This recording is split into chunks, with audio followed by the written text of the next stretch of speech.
Welcome to my YouTube channel. Today's story is about John Joubert, a serial child killer notorious in Nebraska. Sunday mornings in Bellevue were calm, almost serene.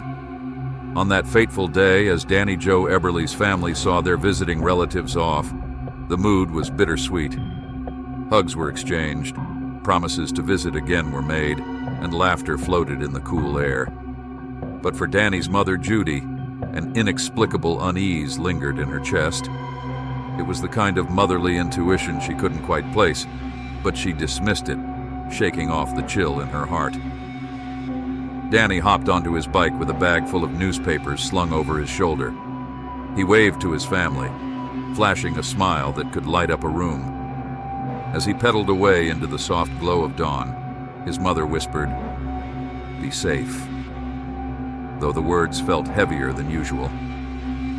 Danny's last ride was quiet, his route marked by the occasional bark of a dog or the chirping of early morning birds. He had no idea that someone was watching, following, waiting. John Joubert wasn't born a killer, but his path to becoming one was forged early. As a child, he grew up in a fractured home, bouncing between caregivers and battling feelings of isolation. Over time, his loneliness turned into something darker, a fascination with violence. He started fantasizing about harming others, and as he grew older, those fantasies became harder to suppress. By the time he joined the Air Force, Joubert had honed his ability to blend in.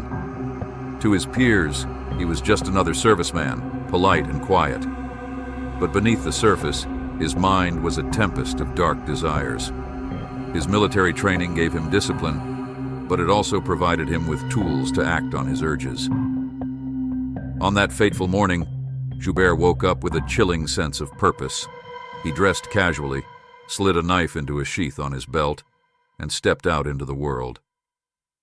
He didn't know who his victim would be, but he knew he wouldn't return empty-handed. When he saw Danny, Joubert's dark instincts kicked in. He had found his prey. Danny didn't notice the car trailing him as he pedaled from house to house, dutifully delivering newspapers. Joubert watched, his heart pounding with anticipation. When the moment felt right, he approached Danny, pretending to need help. But before Danny could react, Joubert grabbed him, his knife flashing in the morning light. "Don't scream," Joubert hissed, his voice cold and devoid of emotion. He forced Danny into his car, binding his hands and feet with a rope he had meticulously prepared. Danny struggled, but Joubert was stronger. He taped the boy's mouth shut and placed him in the trunk. The drive to Base Lake Road was silent except for the muffled sounds of Danny's pleas. Joubert, however, felt exhilarated. This was what he had craved for so long. When they arrived, he led Danny into an isolated field, far from prying eyes. Danny begged for his life, his voice trembling.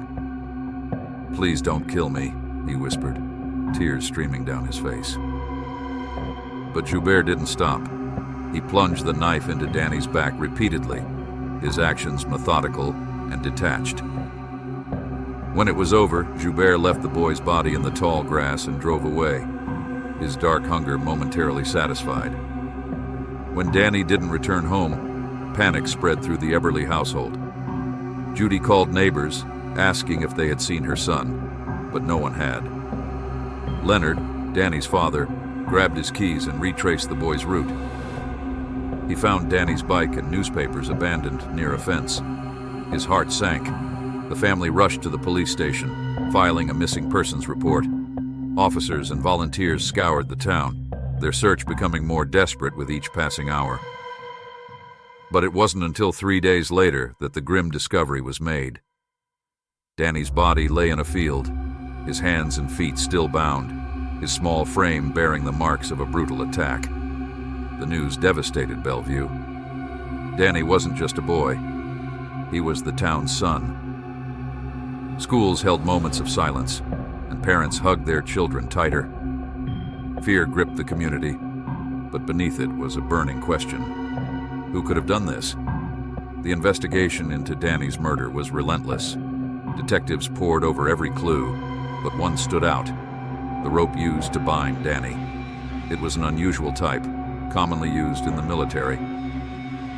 Investigators began interviewing servicemen at Offutt Air Force Base, hoping to find a lead. Meanwhile, the killer remained at large, and the town's fear deepened. Parents stopped letting their children play outside.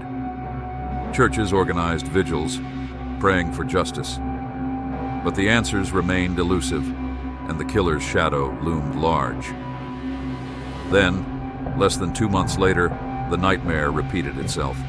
Christopher Walden was a bright, lively 12-year-old who loved school and sports.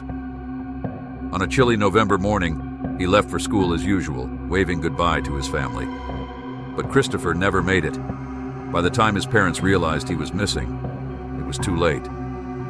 The search for Christopher was frantic. Search parties combed the town, their efforts fueled by the urgency of preventing another tragedy. Days later, their worst fears were confirmed. Christopher's body was found in a wooded area, and the details were hauntingly similar to Danny's murder. The killer had struck again. The realization that Bellevue was dealing with a serial killer sent shockwaves through the town. The fear that had gripped the community now turned into anger. The residents demanded justice, and law enforcement vowed to deliver it. John Joubert's confidence grew with each crime. He believed he was untouchable, that his meticulous planning would keep him safe. But his arrogance led to his downfall. One day he followed another boy, his eyes fixed on his next target.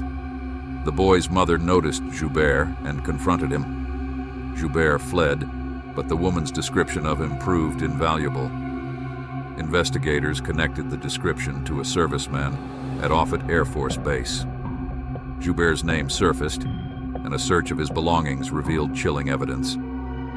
They found the same type of rope used in the murders, as well as sketches that depicted his violent fantasies. Faced with overwhelming evidence, Joubert confessed. He described the murders in detail, his voice calm and detached. He spoke of his compulsion to kill as if it were a hobby, shocking even the most seasoned detectives. Joubert's trial was a harrowing experience for the victims' families. They sat in the courtroom, their faces etched with pain, as Joubert recounted his crimes without a shred of remorse. His cold demeanor made it clear that he felt no guilt, only satisfaction. The jury wasted no time in delivering a verdict: guilty. Joubert was sentenced to death, but the appeals process dragged on for years, prolonging the family's agony. For them, justice couldn't come soon enough. In 1996, after 13 years on death row, John Joubert was executed. For the families of Danny and Christopher, it was a bittersweet moment. The man who had stolen their children's lives was finally gone, but the void he left behind could never be filled. Bellevue began to heal, but the scars remained. The town erected memorials for Danny and Christopher, ensuring their memories would never fade. Parents became more vigilant, teaching their children to be cautious. The tragedy had changed Bellevue forever, but it had also united the community in resilience. Today, the story of John Joubert serves as a chilling reminder of the evil that can hide behind a seemingly ordinary face. But it also highlights the strength of a community that refused to let fear define them. Bellevue's residents came together, turning their grief into action, and ensuring that Danny and Christopher's legacies live on.